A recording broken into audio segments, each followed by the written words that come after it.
Hey guys, today's episode of Sports Spectrum's podcast is presented by our friends at Operation Christmas Child. Yes, it is that Christmas time of year. And if you're thinking about wanting to make a difference in a child's life, wanting to give back, Operation Christmas Child is the perfect place to do that. And you can do it simply by going online. I'll tell you in a second about that. But first, I want to tell you about the mission of Operation Christmas Child. And it's to demonstrate God's love in a tangible way to children in need around the world and to share the good news of Jesus Christ. Who doesn't want to get behind something like that? Now, since 1993, Operation Christmas Child has collected and delivered more than 188 million gift-filled shoeboxes to children in more than 170 countries and territories. And this year, we hope to collect enough shoeboxes to reach another 10 million children. So here's the deal, okay? We're past the collection time that we normally have in churches to collect an actual shoebox. But that doesn't mean you can't still help. You see, there's still time to bless a child in need by packing a shoebox online. And that's where we want to direct you right now. Online, you got to visit the website and pack this shoebox. Don't wait. Go do it now. SamaritansPurse.org is the website. SamaritansPurse.org/OCC. SamaritansPurse.org/OCC to learn how to pack a shoebox and build one online. Check it out. It's so good. Operation Christmas Child.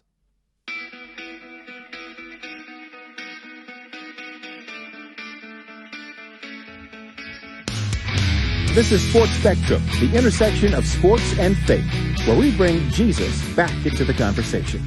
Here's your host, Jason Romano. And welcome everyone to the show on this Football Friday. I am Jason Romano. This is the Sports Spectrum podcast. We're so glad to have you joining us here on the show today. And I am really excited about a couple things, actually. First, I'm excited about our guest today. Pro Football Hall of Fame quarterback Kurt Warner is going to join us, and we'll get to that conversation in a second. But I'm also excited because Christmas is just a week away. And I know so many of you listening are probably, like myself, trying to come up with that perfect last-minute gift idea, especially for the kiddos, right? I have the answer. It's called the Increase 52-Week Devotional. And you might have heard me talk about this on previous shows, but I am so excited and so proud of this product because it's Sports Spectrum produced. Along with our friends at The Increase, this devotional tells the story of 52 different athletes and other people in the world of pro sports. It tells their Jesus story, but it does it in a devotional form where you get scripture, you get the athlete story, you get some application into your life, you get a prayer time, a couple questions to ponder. I'm telling you, this 52-week devotional is awesome. And you can get it right now. And you can get it in time for Christmas right now if you go to Amazon. That's the place to go, really, is Amazon, and put in 52-week Increase devotional in the search engine there, and you can get it. I'll also put a link in the show notes here on this podcast. But the 52-week devotional, it's the perfect last-minute holiday gift. Go get your copy today. All right, let's get to our conversation with Kurt Warner. He doesn't really need an introduction. He's a Pro Football Hall of Fame quarterback. He's a Super Bowl champion. He's a Super Bowl MVP. He's a 3-time Super Bowl participant. He's the only player inducted into both the Pro Football Hall of Fame and the Arena Football Hall of Fame. And here's why that Arena Football Hall of Fame is pertinent. Because right now, actually I shouldn't say right now, in about a week, you're going to get to see Kurt Warner's story on the big screen. His life is depicted in the new movie American Underdog, releasing Christmas Day 2021 in theaters everywhere. I can't wait for everybody to go see this. I've gotten to see a screening. It's really, really good. Zachary Levi plays Kurt Warner. Anna Paquin plays Kurt's wife, Brenda. Dennis Quaid plays the Rams coach Dick Vermeil. It's directed by the Irwin brothers. This is a fantastic family film, and Kurt Warner's life is depicted in it. We get to talk to Kurt today about what he thinks about the film, how it came out, what it was like to have his life depicted on the big screen by a pretty big superstar actor in Zachary Levi, who of course played Shazam in those movies, and now he's playing Kurt Warner. And Zachary Levi looks a lot like Kurt Warner in this movie, but it's more than a football movie too. It's really a family movie. It's a relationship movie. It's a husband and wife movie. It's really good. So I'm encouraging you to all go see it, and I'm encouraging you to enjoy this conversation right now with Kurt Warner here on Sports Spectrum.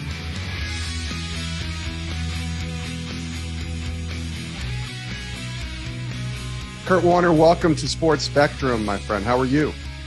I'm doing really, really well. I'm really busy, but I'm doing really well. Yeah, I was surprised to even find that you had the time. So we're really grateful that you were able to carve out a few minutes with us here on the show today. An American Underdog, Christmas Day, the movie comes out. I was able to kind of get a screening of it, to see it. It was fantastic. I loved it.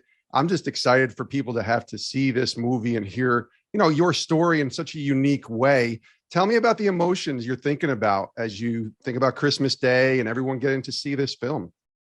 Well, I mean, there's obviously great excitement that it's been a long time in the works, obviously living the story, but also a long time in the works trying to get it right and making sure that we did the movie in a unique way, in a way that we believe will resonate and impact a lot of people. A lot of people can get the football side of it right, but we didn't want to just make a football movie. We wanted to make a movie that really, pulled at the heartstrings of everybody and really connected with everybody, the different places that they might find themselves. So we're very excited about that part of it, because I think people are going to go in expecting one thing, and I believe they're going to get what they expect from that standpoint. But I believe they're going to get so much more. And so that's exciting to know, is that they're not only going to get the story that they think they're getting when they walk in the door, there will be much more to it. But there's a little bit of anxiety that goes with it as well, Jason, because, just like all of us, we want everybody to like us, and we want everybody to like this movie. When you put your story on the big screen and you've put as much work into it as you have, you want it to touch and resonate, and you want people to like it. You want people to be entertained. You want them to have a message. You want them to leave thinking about this movie. To me, every good movie is something that you drive home thinking about, and you have a conversation about it with your kids at the dinner table. And that's our hope. So there's anxiety that goes with that did we get that kind of movie? Do we have that kind of impact on the people that see it? And I feel like we did. But until we know for sure, until we hear people talk about it, there's some anxiety that goes with it. Yeah, again, it's American Underdog coming out Christmas Day. I think anyone who watched you play, I certainly remember that 1999 season very well. And it's a dream year. And I'm sure you probably heard after you're hoisting the Lombardi and you get to, point to God and say thank you and, celebrate that Super Bowl. I'm sure you had a lot of people saying to you, this is the kind of story that needs to be depicted in a movie. That's 22 years ago. So here we are. It's 2021. Why was right now the right time to say yes and kind of green light a movie like this? Well, here's the thing, Jason, is, as you know, I'm not always in control of that stuff. I did hear people talk about it from that 99 season and where I went from to where we ended up, and then to be in the Disneyland, the Disney World commercial at the end of the Super Bowl, where everybody's like, "Oh my God, this is perfect! It's a Disney movie played out right here." And then you play your career, and the talks for the movie actually started very shortly after I retired, which was about a decade ago. And then for us, it was like, okay, we're not just going to make a movie. If we're going to make it, it's got to be right. So we'd have a screenplay written, and we're like, no, that's not the story we want to tell. And then they got to get pushed to the side, and then somebody else comes in and writes a screenplay, and we're like, no, that's not the story that we want to tell. And so there were times that I thought, well, okay, maybe this won't be made into a movie, because we're not just going to do it to do it. And then ultimately, a few years ago, we got involved with Kingdom Company and the Irwin brothers, and they brought the story and the idea that they had to us. They were very open to hearing my side of the story and what I believe the story was. They saw that, and then collaboratively, we were able to put together the movie that you saw and that everybody will get to see. And so there were a lot of pieces to that. But you also know, Jason, is that timing is everything. And sometimes you got to wait for something really, really good.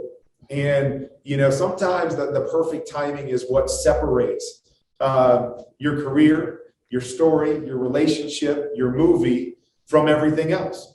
And so when there were times that we thought it wasn't going to happen, very much like my career, I thought it wasn't going to happen. And then it happened at what seems like the perfect time when I'm with the greatest show on turf and we roll to the Super Bowl my first year. I kind of feel like the movie has kind of played out that way, is that we got the right people in the right place at the right time, in a time in our country and really in the world around us where there's a lot more people, I believe, that find themselves in an underdog role now than they probably ever have in their life or maybe ever thought they would.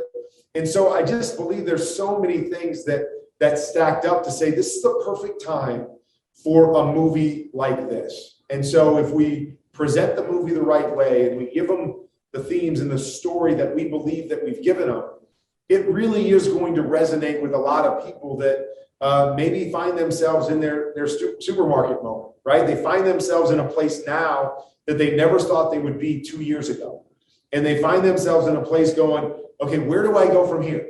What is the blueprint for me to go from here to where I want to be? All those themes that are in the movie seems to be where our country is right now and where so many people find themselves right now. So God's got a way of setting up the timing pretty good. And I've seen it numerous times in my life, and I just have to believe this is the perfect timing for this movie right now. Yeah, we've had Andy Irwin on this show a couple times, and I got to talk to him, one of the directors on American Underdog, and he talked about, you mentioned collaborating, how impactful it was to have you guys really be a part of this. It wasn't like, okay, Andy, we love your script, go make the movie. You guys were a part of this. You were on set and there and really had, I mean, he even said you have executive producer sort of titles for the show to have your name as an executive producer. What was it like to work with those guys and then see it in action, right? To see the movie start to come to life and them shoot scenes. That had to be such a cool experience. It was incredible. And as everybody knows, a great team is always a collaborative effort. Is that it's not just one person's vision. And I think even sometimes, if you take that one vision and that's all you're able to see, you can be very limited in what you create. And so one of the neat things about this project was, yes, it was collaborative, but there were times where, Andy and John had a vision for this movie and they had to come to me and go, yeah, your vision is not the right one, Kurt. This is not where it's going to go. That message is pushed out of the film. And I think a lot of people, if they let someone like me in, that's my story, they feel like, okay, we got to do what Kurt wants to do. I thought that was a beautiful part of the process. There was times that we said, no, Kurt, that won't work. That doesn't fit. And then there were other times when they had a vision and I was able to come in, or Brenda was able to come in and say, have you thought about this? Have you tried that? I think this would be powerful, or, this is how it played out and how this scene connects with that scene. And they're like, you know what? That's really good. We never thought of it. Let's do it that way. And that was, to me, the beautiful part of it, because I know that every one of my ideas isn't great. And I had people that were willing to tell me that and not screw up the movie because I had this idea in my head. And the same with the brothers, that they were willing to say, let's try it another way.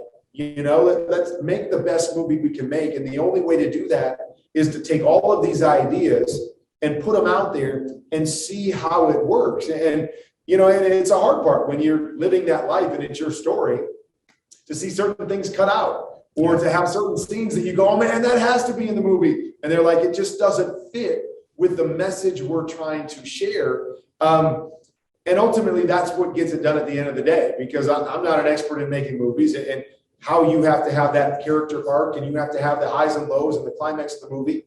And so there were times that, we went home and like, oh my gosh, I can't believe they took that out. And then you see the whole of the movie and you go, but they got it right. I see why that wouldn't have worked in this movie. As great as the scene was, by itself, it doesn't fit with the message we're trying to share, the messages we're trying to share. So it was a great part of the process that I didn't know what that would be like going in. But I really think that's why this movie has a chance to do really, really well, is because of everybody's input made it the best version of the movie that we could make. Hey guys, just a quick break here during our conversation to tell you again about Operation Christmas Child. Great partners with us here at Sports Spectrum, and it is that holiday season, and so many of us want to figure out a place to give back, to help a child in need. Now is the time to do that. You can go to SamaritansPurse.org/OCC, SamaritansPurse.org/OCC, and you can pack a shoebox online. It's really cool, and you can go check it out right now at Operation Christmas Child, demonstrating God's love in a tangible way to children in need around the world and sharing the good news of Jesus Christ. It's the world's largest Christmas project of its kind, and it's a project of the Christian International Relief Organization Samaritan's Purse. I love Operation Christmas Child. We packed a couple shoeboxes this year ourselves in the Romano household. We want to encourage you to do that as well. And it's not too late. You can go and do it online right now at SamaritansPurse.org/OCC. SamaritansPurse.org/OCC for Operation Christmas Child. Kurt Warner is joining us here on Sports Spectrum. This movie, Kurt, American Underdog, it had to be so surreal for you to see a person like Zachary Levi in the movie Shazam, famous big-time superstar, right, playing you on the big screen. It had to be so surreal watching this movie get made, and there had to be moments where you were watching it and feeling like you were looking in a mirror when you were seeing this thing depicted on the big screen. Definitely were certain points like that. Times we would, we would film something on our phone from the movie set or a picture and send it to our kids. And my kids would be like, "Dad, I thought that was actually you. I thought you were in the scene." And he does. He captures the essence of who I am. And so to watch a movie about you and to get lost in the fact that that is you on the screen, I think says everything you need to know about how Zachary and Anna played the parts of Brendan and myself. I mean, Hayden, little Hayden, who plays our son Zach, steals the show at moments. He was incredible in his first role, in a major movie. So the casting was incredible. And I know oftentimes when we think about casting, we think about, does he look like Kurt? And that's the ultimate thing that we think about initially. And then ultimately, when you put a movie together, you go, does he get the essence of who I am? Does he get who I am?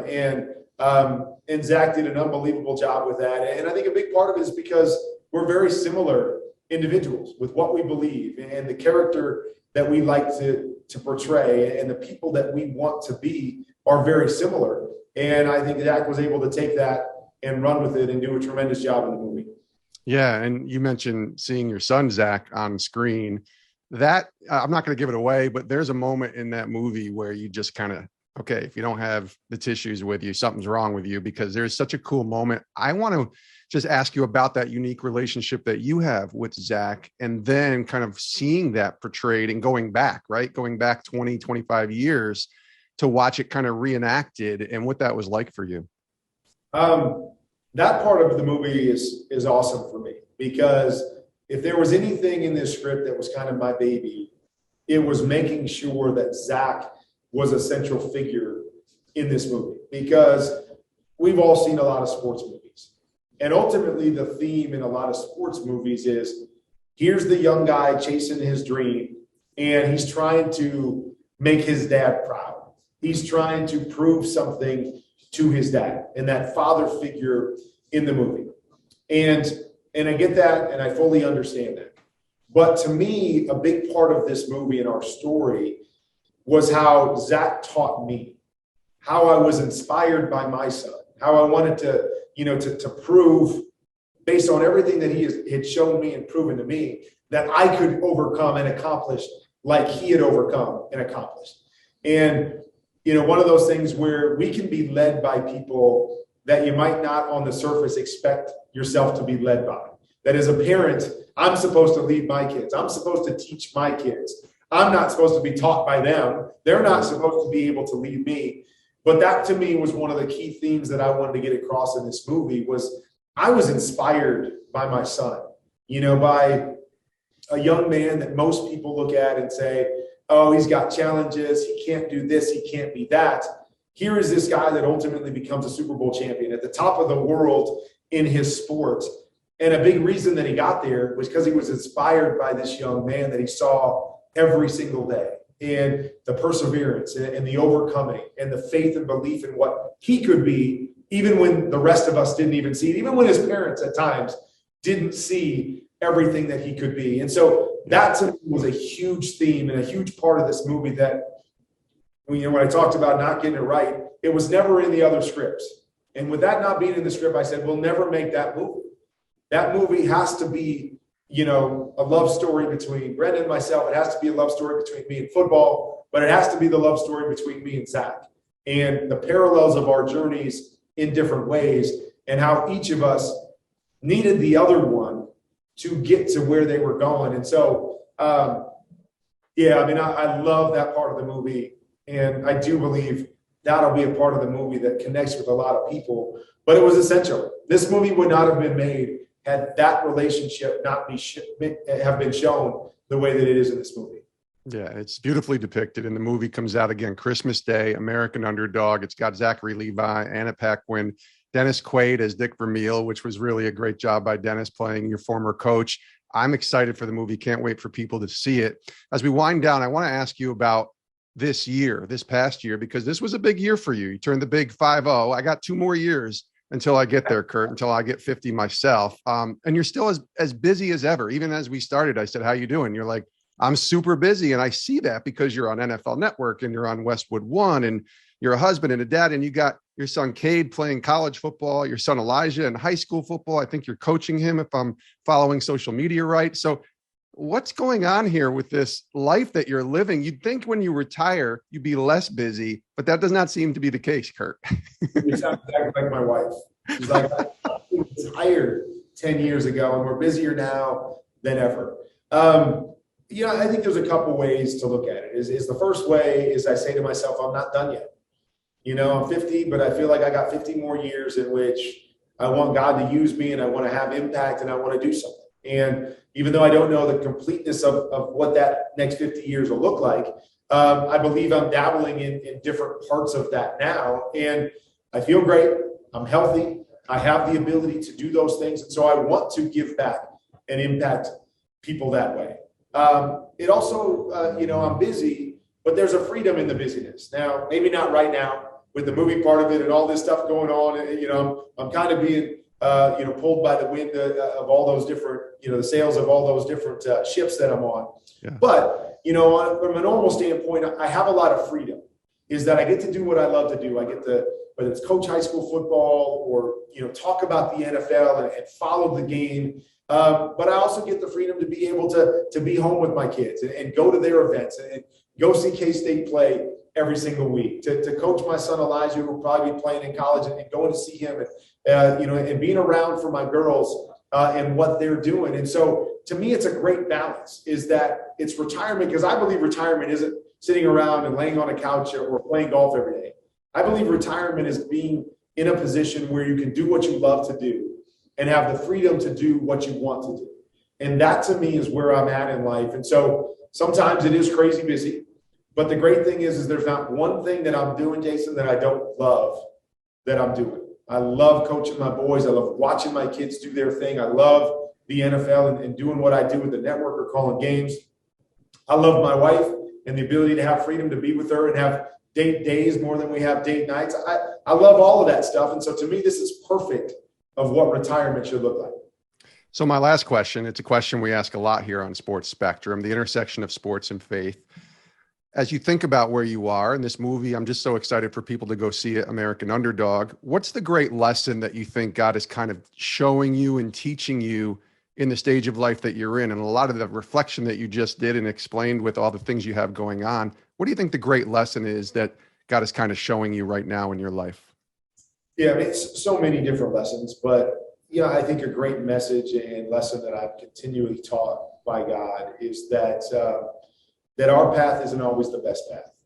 Is that, the way we see things isn't always the most meaningful or impactful way that our life can play out. Is, as this movie, comes onto the big screen, one of the messages I always share is that there were so many times where both my wife and I would hit our knees and go, God, why me?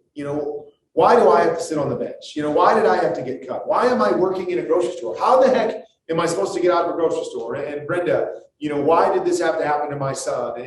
And why, did this happen to my parents? And all of these different things where we're just saying, why us? As most people do, right? Life doesn't seem to be fair. Why do we have to go through the stuff that we go through? And, and then you go through the journey and you find yourself on the back end of the journey now and the movie coming out.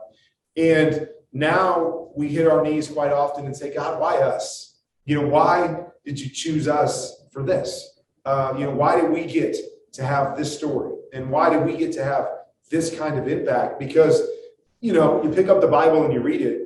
What is it? It's a compilation of stories, not a bunch of people that, were superheroes, not a bunch of people that had all their stuff put together, not a bunch of people that the circumstances were perfect around their lives. No, it's a bunch of people that had limitations and a bunch of people that found themselves in places where they go, why me? Why do I have to be here? Why, did God call me to this? And then God comes in and steps in, and together, collaboratively, they do something unbelievable that nobody ever expected. And that's one of the things that I've always kind of felt about my story was like it's a modern day biblical story. And that's not to give me credit for anything other than saying, God, use me. Here's my life and all the mess of it. I'm here, use us to do something. And here we are 20 some years later, sitting here, kind of sitting back going, wow, isn't this what God was trying to tell us every time we picked up the Bible? Is that this is what he's got the capabilities of doing. And this is what it's all about, is making yourself available to what God wants to do with you. And I don't know what it's going to look like at the end of the day, but I realize it's so much better than everything that I had, planned in my mind and how it could play out. And right now it culminates with this movie. Shared this story, share the story all the time, but Elijah, who's 18 years old now, I remember back when he was 8 or 9 years old, and Nike had those slogan themes going on where you go into the store and they've got 20 different t-shirts with all these cool, athletic themes on them. And my son Elijah was wearing a t-shirt one time and said, one day they'll make a movie about me. And I remember having a conversation with him about it and asking him, why are they going to make a movie about you? Like, what are you going to do to make them make a movie about you? And of course, like I think all of us think, is I'm going to be really good at football. And I'm like, okay, that's great, Elijah, but there's a lot of guys that are really, really good at football. They don't just make movies about people that are really good at stuff, because there's a lot of people that are really good at stuff. They make movies about people that are different, that do it differently, that accomplish something differently, that have a different story because it connects with people. It says it's, your life's different. Yeah, you can still accomplish great things by being different. And so I resonate, that conversation resonates with me now, because so long I wanted my life to look like everybody else's. Okay, I know how it's supposed to play out. I see this guy that I want to be like. I want my life to play out just like that. And now I realize the only reason there's a movie made about my life is because it's different. Because God chose me to take this different path and this different story and do something incredible with it. And it's why we have the stories in the Bible. Every one of them is different, right? There's not two stories that are the same, where it's like a book that goes, oh, that's the same story that I read about there and read about there. No, it's about being different. And I'm so grateful that my journey has been different, because it wasn't always like that. I wanted it to be similar to everybody's. Now it's in the differences that I embrace life. I embrace what is different about life. I look at my son, Zachary, and he's different. And a lot of times people would say, I don't want the different. I embrace the difference. I love the difference. Look at my 7 kids. I love them all, but they're all so amazingly different. Yeah. And I love being a dad to 7 different children and being able to enjoy life through those differences. And so I think that's one of the messages that God continues to share with me, is embrace the differences. Quit looking at people that are like you, that believe exactly like you, that that their background is exactly like you, and embrace the differences of life, because I've created this whole world to be different, because I believe we're better being different. We're better when we embrace those differences. And so that to me is one of the key themes that I have seen as this movie comes out and through this process is I love the differences of people, and I love the differences of this crazy world that God created. Well, that was a great answer, Kurt. Thanks so much for being here on Sports Spectrum. Best wishes to you, your family. American Underdog coming out Christmas Day. Thanks for joining us. You bet, my friend. I'll catch up with you again soon. And super thankful that we were able to have Kurt Warner join us for a few minutes here on Sports Spectrum. That was a great conversation. I really enjoyed talking to him. I love talking about the movie. I know we spent a lot of time on the movie, but to me, that was more interesting than just saying, Kurt, what was it like to throw a touchdown pass to Isaac Bruce in Super Bowl 34 in 1999 in that season? And listen, that's great. I love football. I could talk all day long. But when you have a movie made about your life, that to me is fascinating to kind of talk through with someone like Kurt Warner, who's a Pro Football Hall of Famer. We can talk football another time, but to be able to talk to him about having this movie, American Underdog, made about his life, comes out Christmas Day. That was a lot of fun. Zachary Levi playing Kurt Warner. It's the perfect family film. I'm telling you, go take the kids. Christmas Day it comes out. So Christmas week, if you're off and you're looking for something to do, go see American Underdog in theaters everywhere Christmas Day. And super thankful again on a Football Friday to have Kurt Warner join us here today on the show. We're thankful to you as well. Again, that last minute Christmas gift idea, if you're looking for it, the Increase 52-week devotional is the perfect gift. The link is in the show notes of the podcast. It's on Amazon. You can order today if you're listening to this a few days before Christmas and get it in time with that 2-day Prime shipping. The Increase 52-week devotional available on Amazon. Order it today. The perfect holiday gift. We're talking about inspiring stories of faith from the world of pro sports. You're looking for a devotional maybe next year in 2022 to go through each week with your kids, with your family, with your small group. Try out the 52-week Increase devotional. I don't think you'll be disappointed. Again, available at Amazon just in time for Christmas. Thanks again for tuning in. We love you guys. Make sure you click subscribe on whatever app you're listening to this podcast on so that you never miss an episode. And thanks for tuning in, and join us next time right here on Sports Spectrum's podcast. Have a great rest of your day.